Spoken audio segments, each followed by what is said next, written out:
Hello friends, welcome to my channel, myself Parag Jambulkar. In this video, we will discuss quicksort and also we will see how to implement quicksort parallelly. So it is a sorting algorithm. Sorting algorithm in the sense we are arranging given input elements in some order, in ascending order or in descending order. But mostly we arrange elements in ascending order.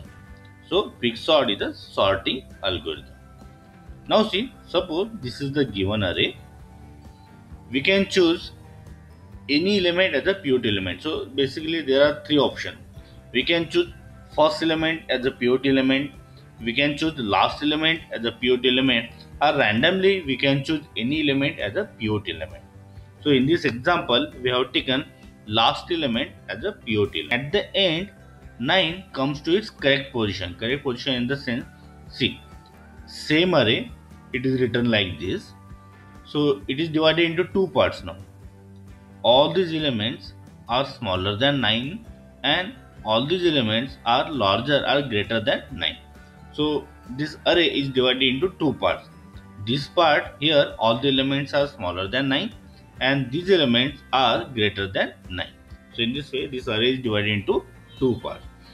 So after doing this operation, 9 has comes to its correct position. Correct position in the sense, after sorting means after following a whole, after completing this whole procedure, 9 will be at this position only, as all these elements are smaller than 9 and all these elements are greater than 9, and that's why it is called the pivot element.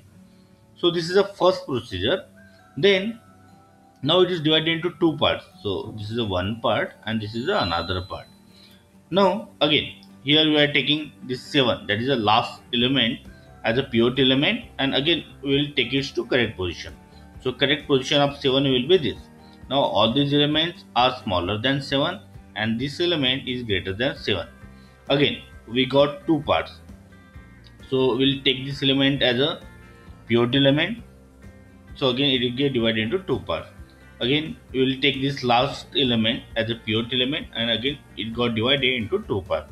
Same procedure will follow on this side. So we have taken 10 as a pivot element.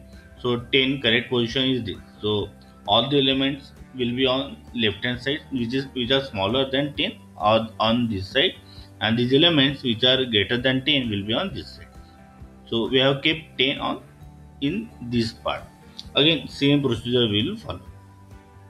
So this is called as a recursive decomposition. Why we are calling recursive decomposition? Because recursively we are dividing this array.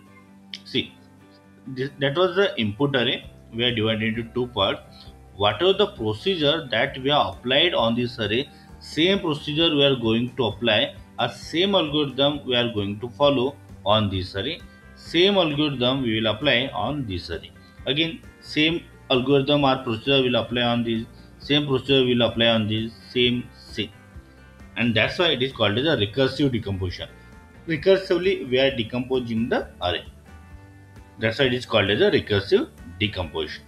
Now see, normally when there is a single process, so whole this procedure is done by one process, single process. So what is the complexity at that time if whole process is done by the single process? Now look at this. How many steps are there? So each time it is getting divided into two parts, and because of that, total steps are log n. Total steps here are log n. Now see, on in each case, here we are processing n element. In this case, we are processing n element. Here also we are processing n elements. So that's why complexity. So we are talking about the average complexity is of order this. This is the complexity of quicksort algorithm when it is done by the single process only. So this is the complexity of serial algorithm. And when this procedure is stopped, so see, each time we are dividing into two parts. So when this procedure or when this algorithm is get stopped, when at the end there is only single element. See, here is a single element, here is a single element, so here we will stop. Here is on this side, here is a single element, but on this side there are multiple elements. So again we proceed further. So when at the end, at the leaf nodes, all are the single element, so that is the stopping condition of the quicksort. Now we will see how to do this quicksort parallelly. Now see, this was a one array, given array. So only one procedure will work on this. After that, we got two arrays. So what we'll do, that first procedure, what was the main procedure, will work on this, while we will create one more procedure which will work on this. Again, now there are two procedures working on this. One procedure is finding this pivot element and taking it to correct position. This procedure will take this 10 as a pivot element and will take it to the correct position. Again, after that, again there will be one procedure for the one process for this, another process for this, and one more process for this. Again like this. So every time we are adding one more process. So in this case there was only one process. After that, in second step, there are two processes. One process for this and another process for this. Again after that, one process, one process, one process, and one process, like that. So this is how we can perform this quicksort parallelly. So keep in mind, here in the beginning we have taken only one process. So only one process was there, and which was taking this 9 to its correct position. And after that, after each step, we are adding one more process. Now see, we'll talk about the complexity. So see, this was the complexity for the serial algorithm.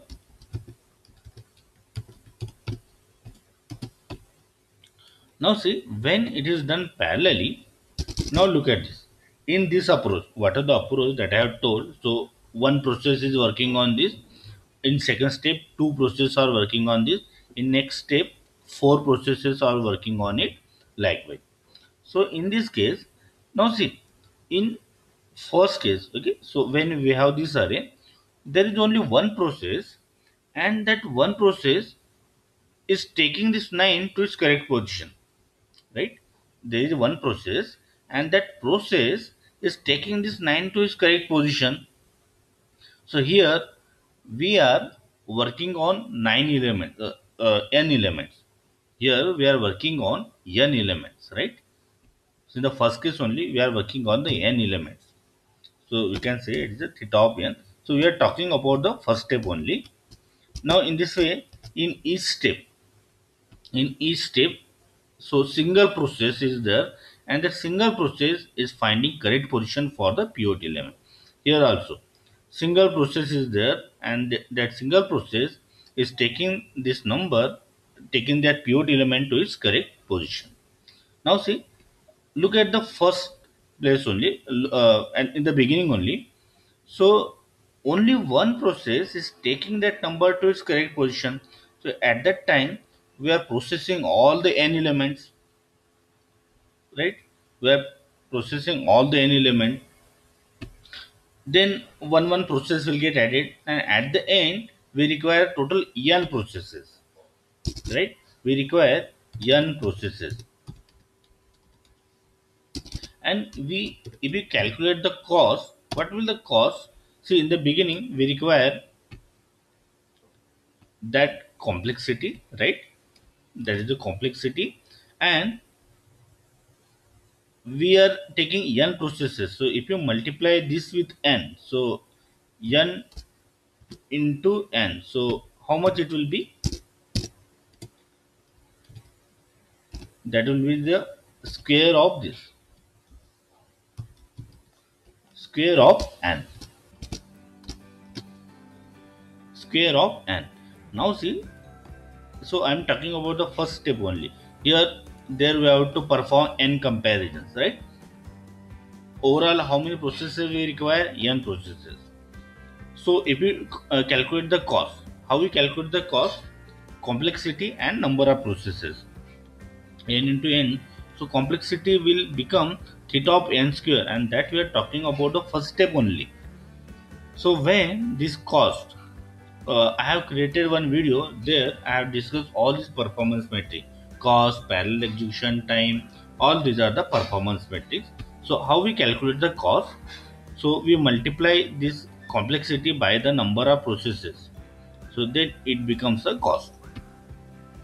When this cost is greater than the serial algorithm complexity, we say this is not a cost optimal. This is not cost optimal. Why it is not cost optimal? Because this cost is greater than the serial algorithm complexity, and that's why this is not a cost optimal. Now see how to make this algorithm, a parallel quicksort algorithm, cost optimal. Now look at this. Here we have applied only one process to set this pivot position at the to take this pivot element at its correct position. Here we are also using only one process to take this element to correct position. Here also we are using only one process to take this element to correct position. Now instead of using only one process to take this element to its correct position, we will use multiple processes. We can use n processes which are working on this. So when n processes work on this to take this element to its correct position, it will require only theta of one time, right? Again, at this level, two processes. See, instead of using one process for the one process of this, when there are multiple processes, suppose we consider n processes. So some processes will work on this, some processes will work on this, and these processes will take this element to correct position. These processes will take this element to correct position. So that work will be done in theta of one time. Again, that work will be done in theta of one time. This work will be done in theta of one time. So theta one in the theta of one time. This work is done. This work is done in theta of one time. This work is done in theta of one time. How many steps are there? Log n steps. Now see.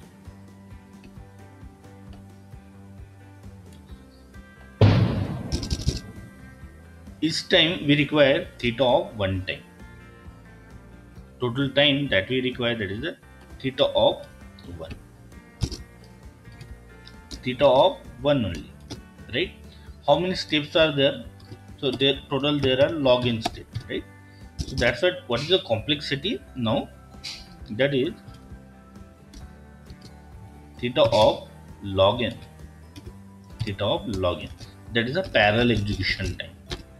This is the parallel execution time. So we can represent it by TP.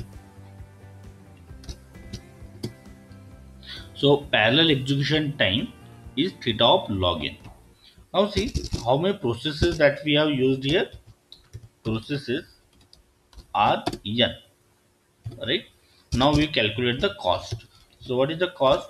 Cost is calculated like this: P TP. P means number of processes and TP is parallel execution time. So P is n we have taken and TP is what? Theta of log n. Theta of log n. Theta of log n. So that in short we can write theta of n log n. So here cost will be of the order theta of n log n. Now see, this is a theta of n log n, and our serial algorithm complexity is also theta of n log n, and that's why this new approach is cost optimal. That's why it is a cost optimal. So how it is done? Instead of using one process to find out correct position for this pivot element, we have used n processes to take this pivot element to its correct position. So then it become a cost optimal. So friends, I hope you like this video. If yes, then click on like, subscribe to the channel, and don't forget to press bell icon so that you will get notification of my next video. So stay connected. Thank you.